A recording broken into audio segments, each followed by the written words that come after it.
30 mai 1990. Ce matin, instantanément, à peine debout devant la cheminée, les coups de boutoir étaient si violents, impérieux, implacables, qu'au bout de 5 minutes, j'avais envie de m'évanouir. J'ai tenu une demi-heure. Le corps sait de moins en moins comment supporter ça. On est traversé comme à la hache. Je me souviens des Védas parlant d'Agni.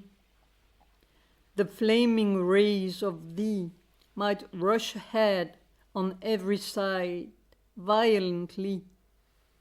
1,97. Ils disent bien violently. Les rayons ardents de ta puissance éclatent violemment de tous les côtés. Comment faire sans se désosser? C'est fluide, mais c'est aussi dur qu'un coup de hache. C'est le suprême. Et il a un but. Et son but n'est pas de vous mutiler. Par conséquent, il n'y a qu'à supporter son but tant que l'on peut. Le cœur aussi a des difficultés depuis le 23 mai. Je marche, mais je ne sais pas comment je tiens debout. S'il y a une difficulté si formidable, c'est qu'il doit y avoir aussi un but formidable. Si l'on veut sortir du règne de la mort, il faut bien accepter de traverser toutes les limites. On voudrait que la délivrance soit terrestre. Soir, beaucoup de tremblements de terre. Il n'y a pas 36 matières, il n'y en a qu'une. Nuit du 30-31 mai 1990. Au milieu de la nuit, au moment du sommeil profond, où l'on voit les choses d'un peu haut, j'ai eu une vision, qui était plutôt une audition. C'était à un endroit comme au terrain de jeu de l'ashram.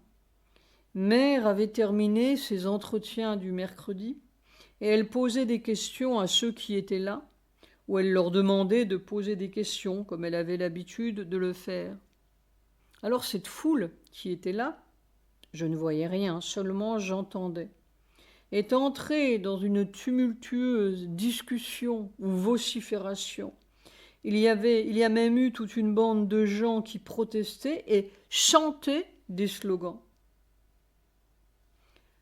À la fin de ce tumulte, Mère a pris la parole et dit, d'une voix très tranquille mais indiscutable ou irréfutable: « Bien, mes enfants, il est clair que vous n'êtes pas prêts à passer à autre chose. » Et cela a mis le point final à tout. C'était si clair et le ton si particulier que je me suis levé au milieu de la nuit pour le noter. Je me demande si Mère ne s'adressait pas à la création humaine. Le tumulte au terrain de jeu, entre guillemets, aurait pu se situer au Parlement de l'Inde, mais je ne voyais rien, j'entendais seulement. D'ailleurs, tous les parlements du monde se ressemblent assez. J'avais l'impression de quelque chose de sérieux, comme un point final. 31 mai 1990. Les masses de foudre solides, écrasantes, qui s'empilent l'une sur l'autre sans un reflux. Le corps comme un pilier pendant 55 minutes. Une ordalie de chaque seconde, indicible. Comme un passage dans une autre nature physique. Je me souviens d'une réflexion de Mère. Si les gens savaient dans quel état est mon corps, ils diraient qu'il est bien fou. C'est si fou. Conversation avec Sujata. Mère dit « Bien, mes enfants. » Sujata. « Nous sommes le dernier jour du mois de mai. » Oui, le 31 mai. Cette nuit, je ne peux pas dire que j'ai vu quelque chose parce que je n'ai rien vu du tout, mais j'ai entendu. C'est une audition plus qu'une vision. C'était comme au terrain de jeu, tu sais, à l'époque où Mère faisait ses entretiens du mercredi. Mais je ne peux pas dire que c'était au terrain de jeu parce que de tout ça, je ne voyais rien. C'était uniquement entendu. À la fin de ces entretiens, tu sais, Mère posait quelquefois des questions ou demandait aux gens de poser des questions. Alors c'était à ce moment-là. Elle a donc posé des questions et il y avait une foule qui était là, que je ne voyais pas, qui, soi-disant, répondait à Mère. Alors c'était une discussion, un vacarme, un tumulte, des protestations, des gens même qui se sont mis à chanter des slogans.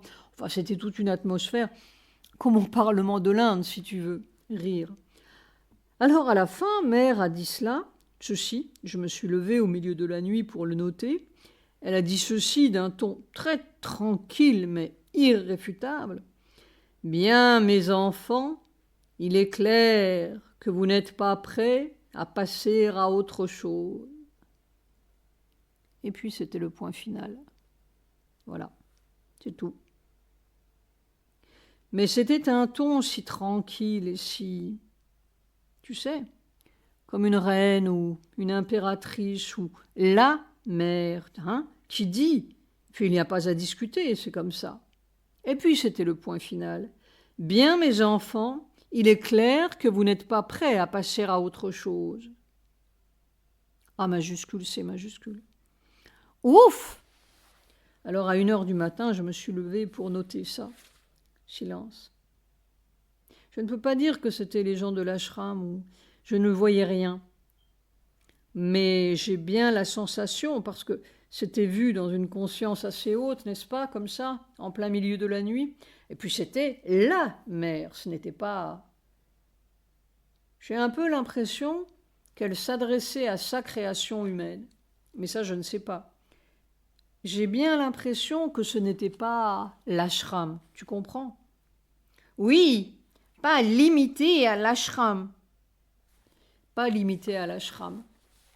L'ashram pourrait être dedans, n'est-ce pas?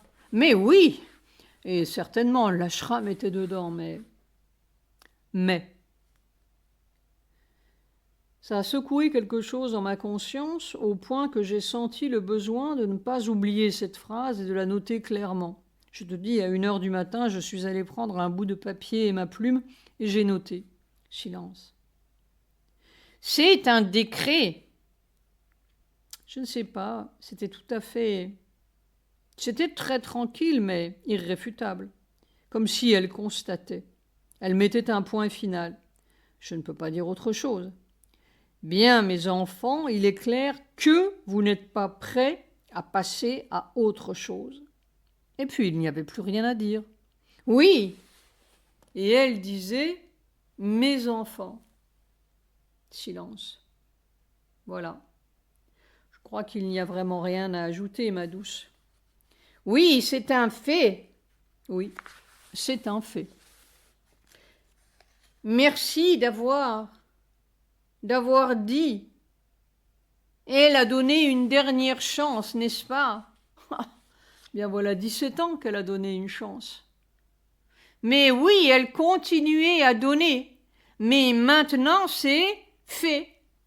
Oui, là, c'est comme si c'était... Voilà. Et elle disait fin à quelque chose. Et voilà, comme ça.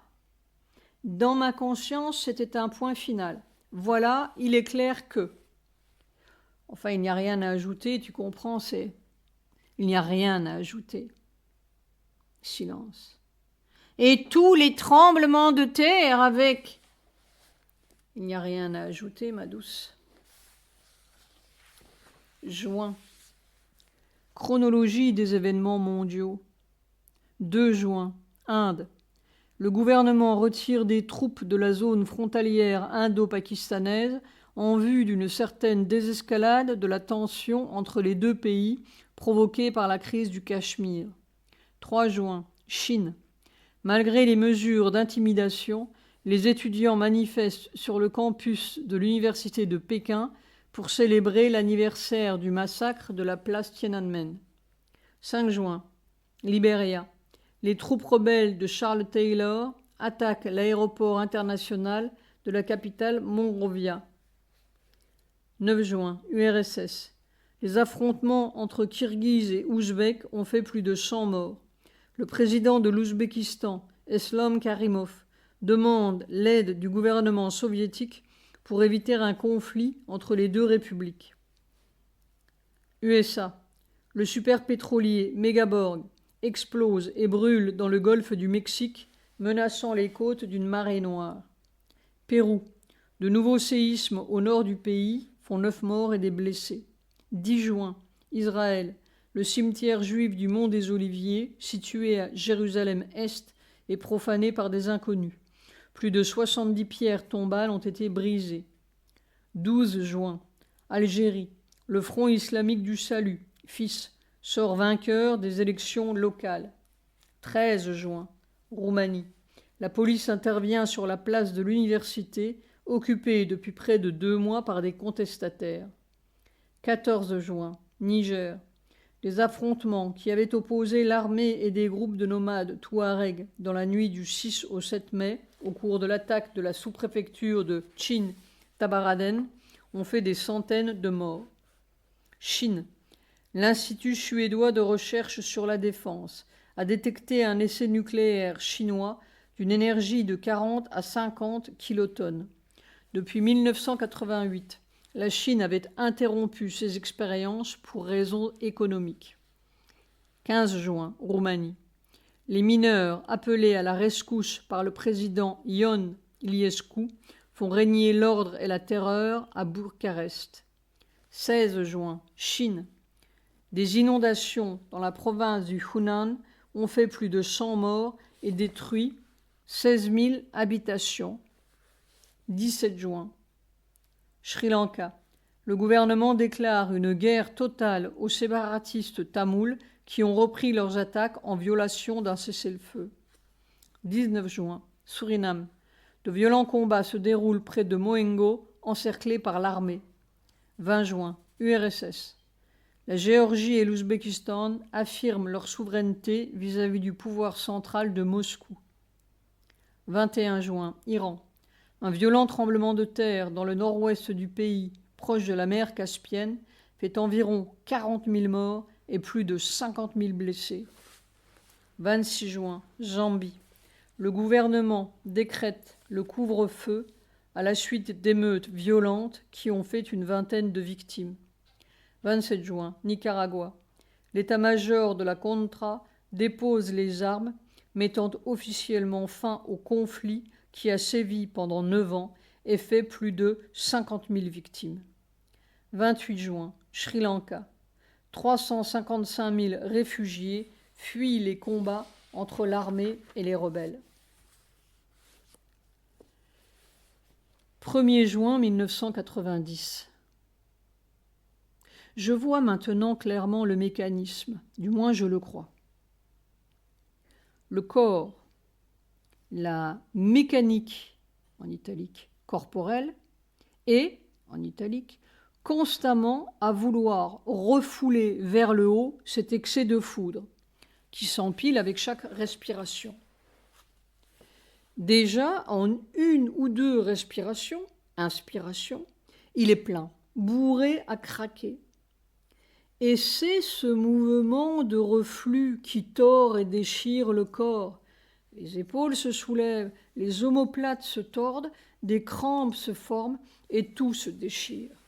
Alors, la seule façon est d'empiler une respiration ou inspiration de foudre sur une autre, de faire descendre ou pousser en bas la respiration précédente avec la respiration suivante. Et c'est cela qui est très difficile à soutenir, parce que cette foudre s'empile de plus en plus en bas, entre guillemets, contre l'obstacle qu'elle pilonne sous les pieds ou en bas du corps.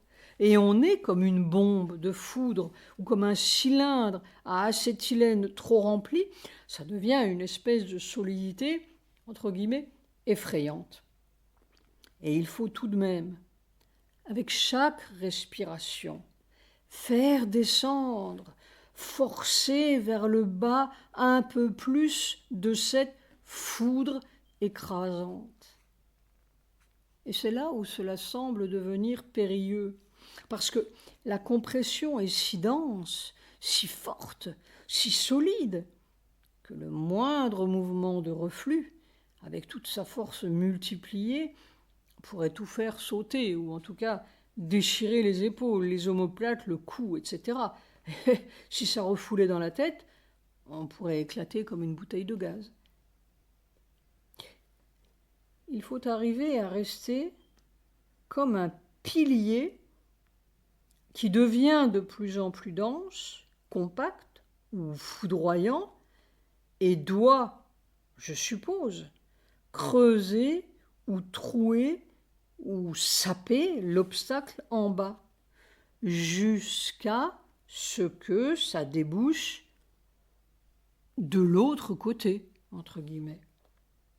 Naturellement, ça doit traverser l'obstacle en dépit de tout, parce que rien ne peut arrêter cette foudre.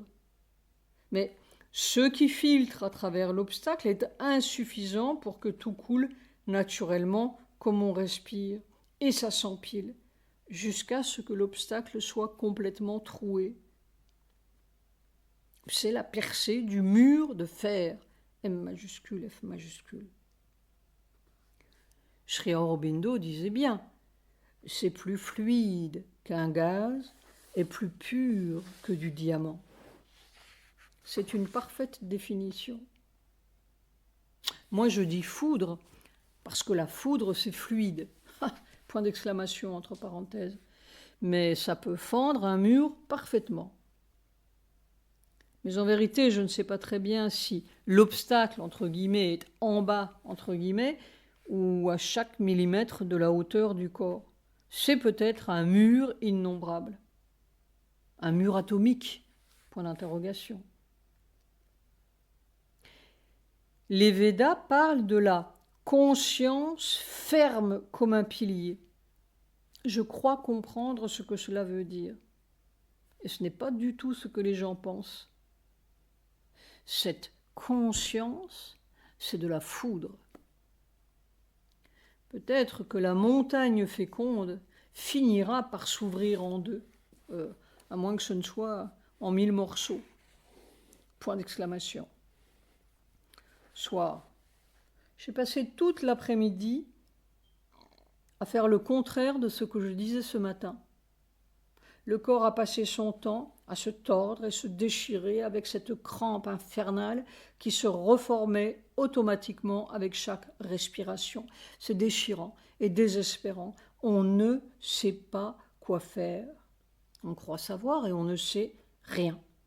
On croit avoir attrapé la méthode, elle vous saute à la figure.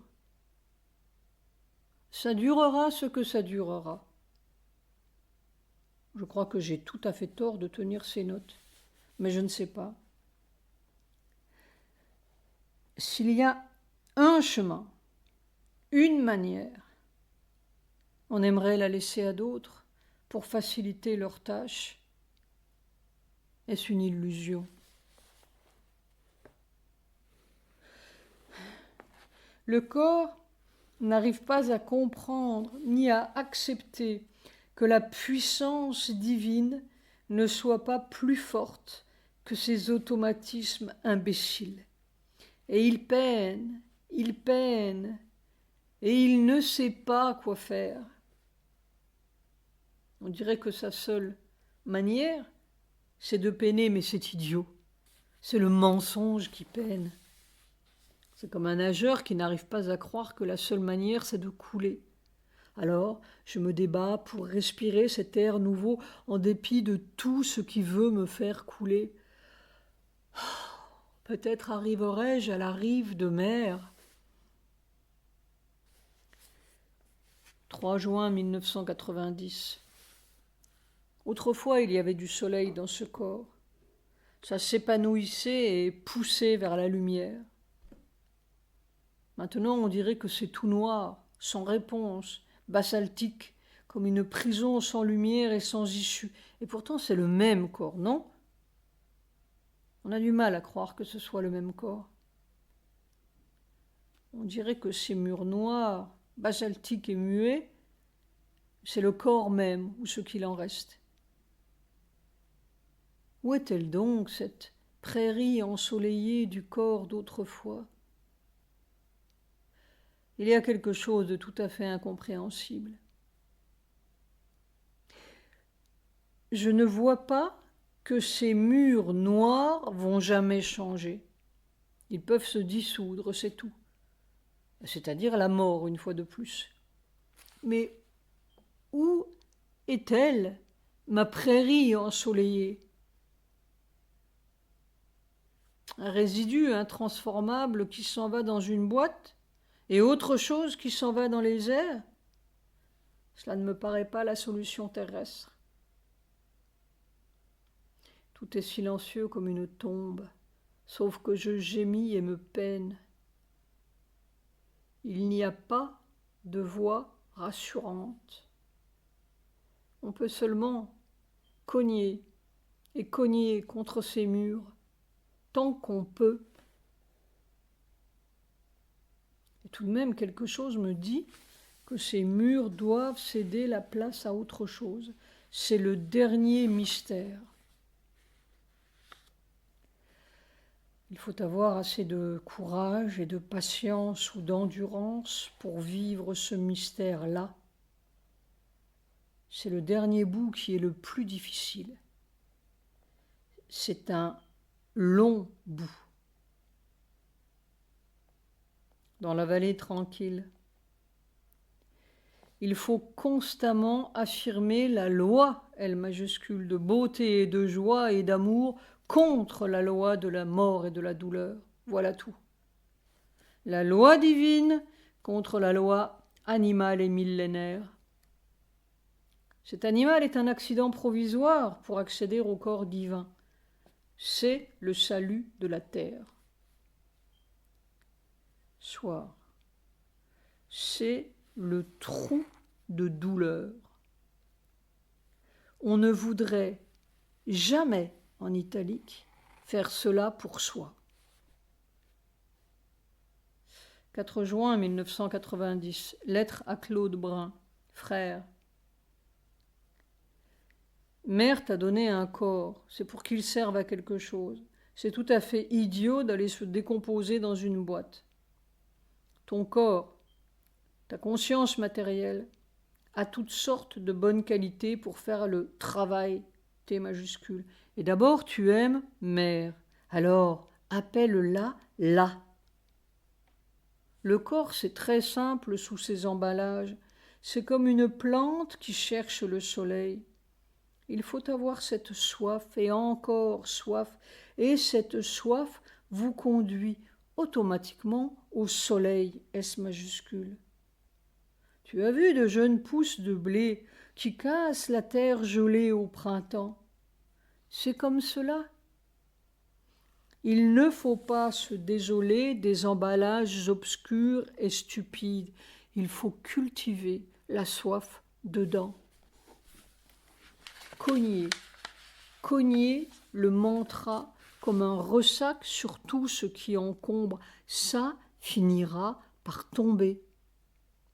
Ce qui tombe essaie de te jeter des peurs et des chagrins pour mieux te retenir, mais ce sont des fantômes. Il y a des millénaires de fantômes. Mais la petite pousse jaillira au soleil avec l'amour de mère. Courage, frère. Ma tendresse. Ça te prème. Oui, la marche dans la forêt. PS. Je trouve que ton expérience de la peur et de la mort est très positive, nullement négative. Il faut tout voir, en lettres capitales, pour conquérir. Chaque difficulté et chaque défaillance sont une grâce déguisée, G majuscule, un tremplin pour sauter plus loin ou plus profond. 5 juin 1990.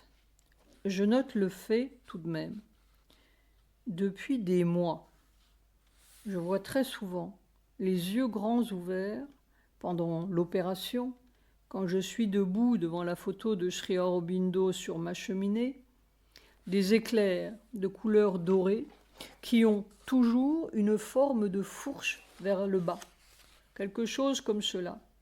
Et là, page 195, il y a le dessin des fourches, des éclairs avec une fourche vers le bas. Ça tombe comme un éclair avec la rapidité de l'éclair. Ce n'est pas fixe du tout.